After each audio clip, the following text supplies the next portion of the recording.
El investigador bíblico presenta: ¿quién es mayor, Yahvé el Padre o Yeshua el Hijo? El libro de Hechos 17, 10 al 12 nos dice que los judíos de la sinagoga de la ciudad de Berea escudriñaban cada día las Escrituras para ver si las cosas que les enseñaba Pablo eran así.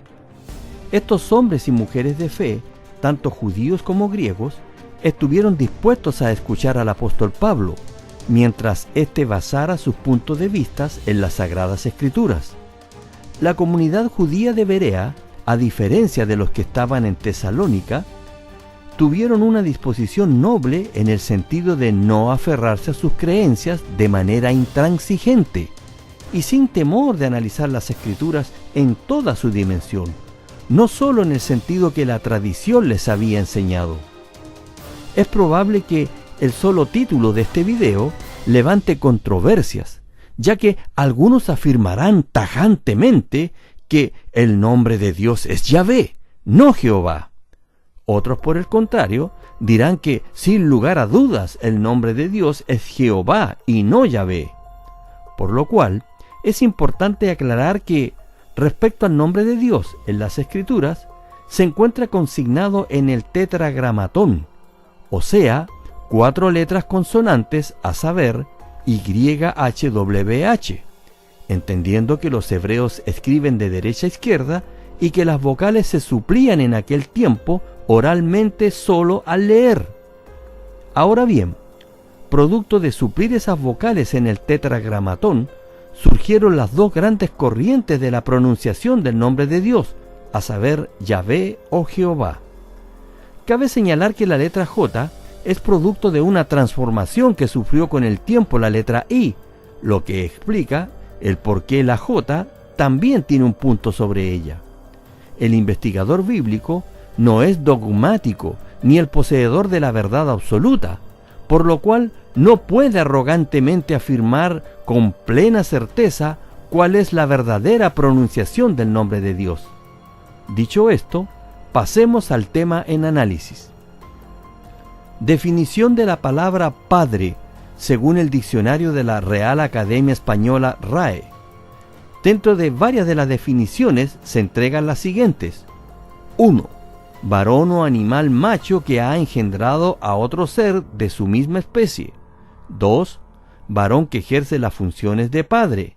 4. Cabeza de una descendencia, familia o pueblo. Definición de la palabra hijo, según el diccionario RAE. Persona o animal respecto de sus padres. 7. Cosa que procede o sale de otra por procreación. Definición de la palabra gen, según el diccionario RAE. 1. Biología, secuencia de ADN que constituye la unidad funcional para la transmisión de los caracteres hereditarios. Lógicamente que esta definición es en términos físicos y humanos, pero denota cómo la vida se transmite o hereda a partir de un procreador que engendra su descendencia, lo que tiene su analogía en la vida espiritual. Definición de la palabra unigénito, según el diccionario RAE. Dicho de un hijo único. El Evangelio de Jesucristo según Juan 3:16 dice que de tal manera amó Dios al mundo que ha dado a su Hijo unigénito para que todo aquel que en él cree no se pierda, mas tenga vida eterna. Nótese que en este pasaje la Biblia dice que Dios ha dado a su Hijo, o sea, dispone de él. No se puede dar algo que no nos pertenece. Este disponer de otro denota jerarquía. Pero además, el pasaje no solo se limita a decir que Dios dispone de su Hijo, sino que además señala que es su Hijo unigénito, o sea, que es el único que desciende directamente de Dios. ¿Se da cuenta? Primero el Padre y de él desciende el Hijo.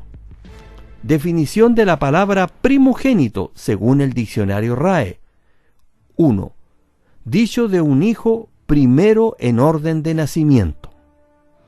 En efecto, la carta a los Colosenses 1:15 señala que Jesús es la imagen del Dios invisible, el primogénito de toda creación. Repito, el primogénito de toda creación, lo cual quiere decir que Jesús fue lo primero en ser creado por Dios. ¿Por qué afirmamos esto? Apocalipsis 3:14 señala que Jesús es el principio de la creación de Dios. ¿Se fija? La palabra principio denota lo primero en ser creado por Dios. Entrando al análisis de los textos bíblicos que fundamentarán este video, muchas personas que defienden la igualdad jerárquica entre Jehová y Jesús alegan que los pasajes en que Cristo aparece subordinado a Dios corresponden solo al periodo en que Jesús vivió como hombre en la tierra, por lo que dividiremos los pasajes bíblicos en tres grandes etapas. 1. Condición de Jesús antes de que viniera a la tierra. 2. Condición de Jesús mientras estuvo en la tierra. Y 3. Condición de Jesús habiendo regresado a los cielos.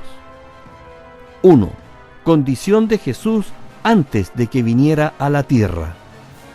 El Evangelio según Juan 1:1 señala: en el principio era el Verbo, y el Verbo era con Dios, y el Verbo era Dios. En primer lugar, hay que tener en cuenta que el Evangelio según Juan fue escrito en griego koiné, o sea, griego común, y que este idioma tiene normas específicas sobre el uso del artículo definido.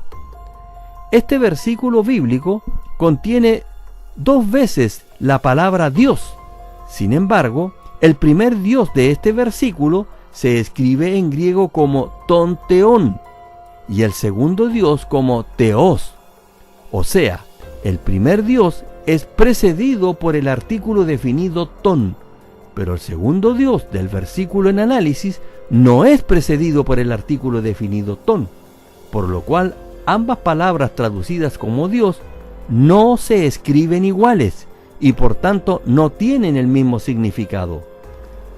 Al respecto, sería interesante que usted verificara las opiniones del erudito bíblico Archibald Thomas Robertson y del especialista James Allen Hewitt. Es muy probable que usted no supiera de estos entretelones de muchas traducciones bíblicas que nos hacen sentir el peso de 2 palabras que en Juan 1:1 se escriben de forma distinta.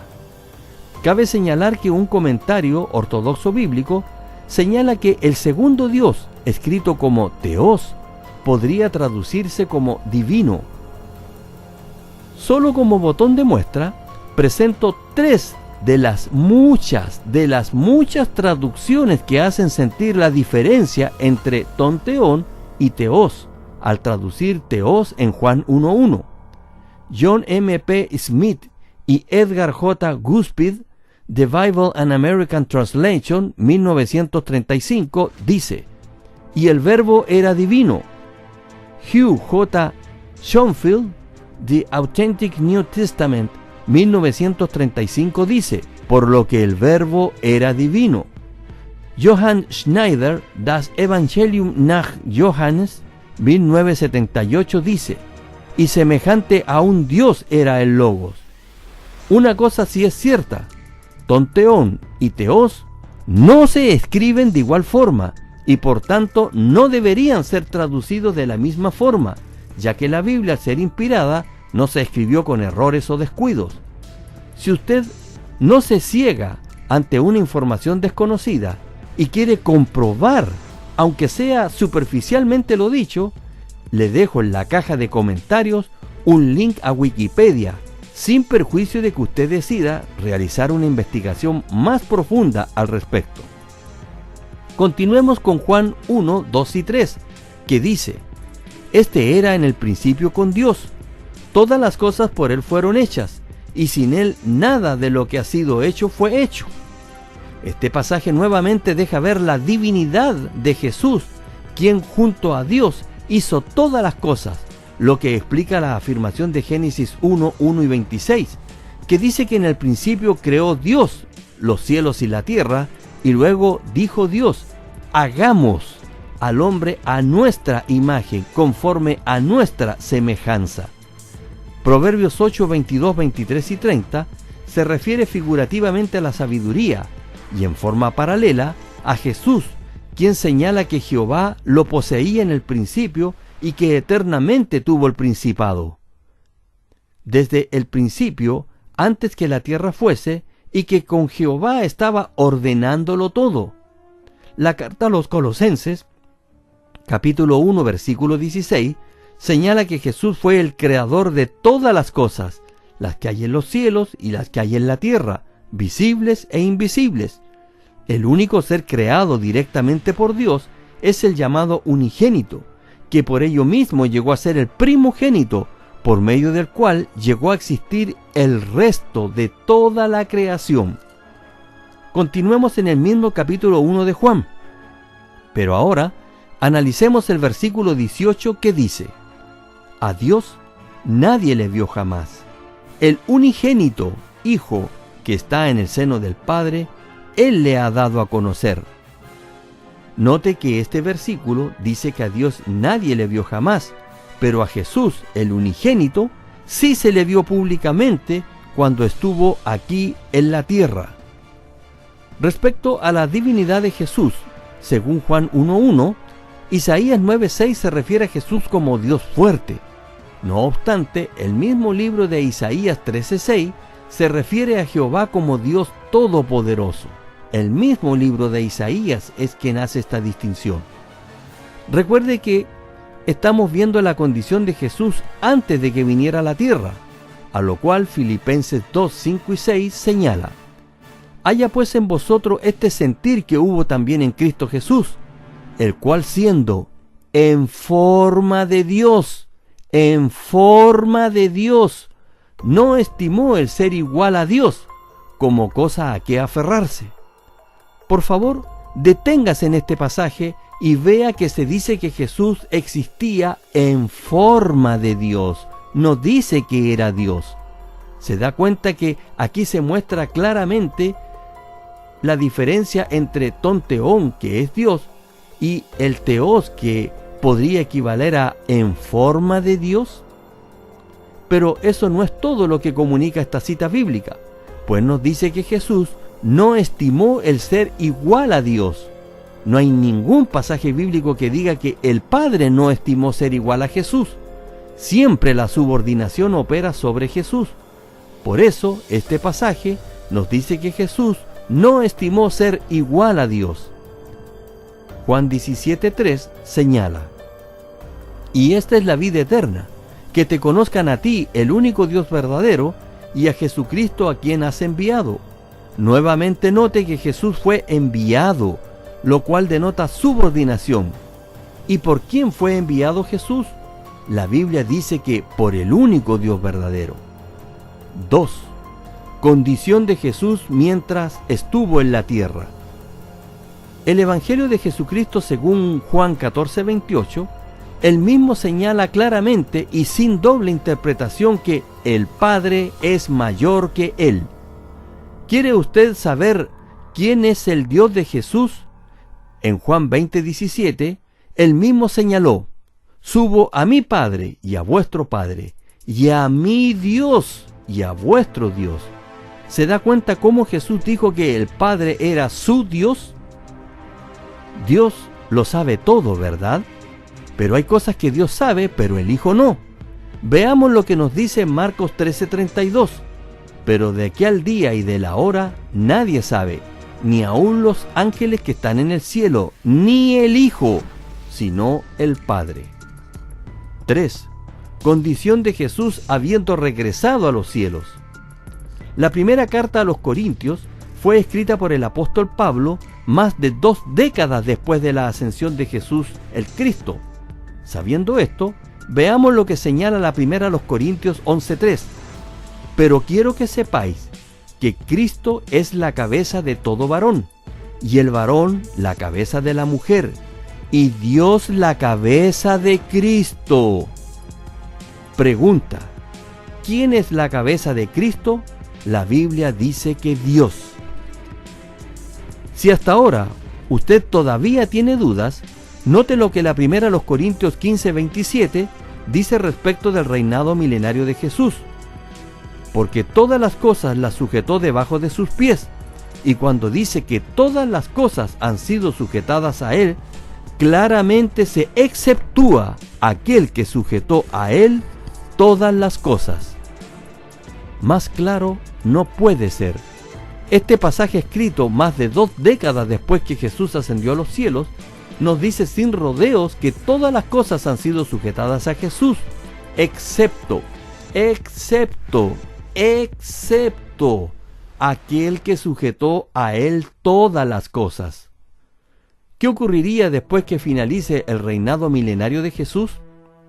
La primera carta a los Corintios 15:28 responde: pero luego que todas las cosas le estén sujetas, entonces también el Hijo mismo se sujetará al que le sujetó a Él todas las cosas, para que Dios sea todo en todos. Por más que busque un ajuste distinto a lo que señala este video, se encontrará que de principio a fin la Biblia muestra la subordinación de Jesús al Padre. Este mismo pasaje dice que el Hijo mismo se sujetará al que le sujetó a Él todas las cosas, para que Dios sea todo en todos. ¿Quién es mayor, el Padre o el Hijo? Respuesta: el Padre es mayor que el Hijo. En Juan 20:17, Jesús declaró que el Padre era su Dios, y en la primera de los Corintios 15:27 y 28, se dice que todo es sujetado a Jesús, excepto aquel que sujetó a Él todas las cosas. No obstante, esto no quita dignidad al unigénito y primogénito de Dios, que según Juan 14:6, es el único camino que tenemos para llegar al Padre, y ante cuyo nombre se debe doblar toda rodilla, tanto de los que están en el cielo, en la tierra y debajo de ella, según lo exhorta la carta a los Filipenses, capítulo 2, versículo 10. Si te gustó este video, compártelo y dale like. El investigador bíblico no representa ninguna religión ni pretende llevar a nadie a ninguna religión. El investigador bíblico no es poseedor de la verdad absoluta. Primera a los Corintios 13:9 y 10. Suscríbete a mi canal YouTube, El Investigador Bíblico EIB. Vea el video 4 de 5, ¿qué es el Espíritu Santo?, cuyo link está disponible en la caja de comentarios. Consultas al email contacto@elinvestigadorbiblico.cl.